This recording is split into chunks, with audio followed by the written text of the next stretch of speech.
Née dans l'ombre en opposition directe à la guilde des mages, la guilde des nécromanciens fut fondée durant l'ère seconde par Manimarco, le futur roi des vers. Autour de lui se rassemblèrent sorcières, mages bannis et âmes rejetées de Tamriel, tous unis par la soif de savoir interdit et de pouvoir sur la mort. Lorsque Manimarco scella un pacte avec le prince d'Edric Molakbal, le culte entra dans une nouvelle ère.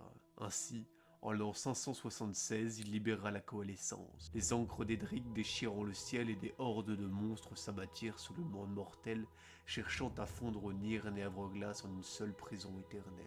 La guerre finit par se retourner contre eux. Durant la guerre des Trois Alliances, le culte fut brisé et Manimarco, jugé traître par son propre maître, fut enchaîné en Avroglas. Pourtant même la damnation ne suffit pas à l'éteindre. À l'aube de la troisième ère, Manimarco revient dans le secret et le silence. Par d'anciens rituels, il abandonna sa chair mortelle et devint la première liche moderne, arrachant à la mort le droit de régner éternellement. Cette ascension mena à un affrontement funeste avec Vanus Galerion, le maître de la guilde des mages, qui y trouva la mort. Le culte du ver fut tout de même vaincu et dispersé, son maître se retirant dans les montagnes de Redlorn. Plus tard encore, celui-ci s'empara du Mantella à travers le voile de l'Ouest. Par ce pouvoir, il transcenda et devint une véritable divinité.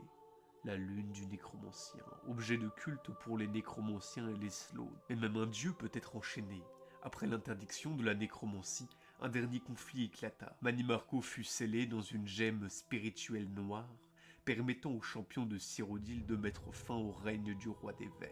Depuis ce jour, le culte s'est dissous, ne laissant derrière lui que des ruines et des murmures, ainsi que la crainte que son ombre puisse un jour renaître.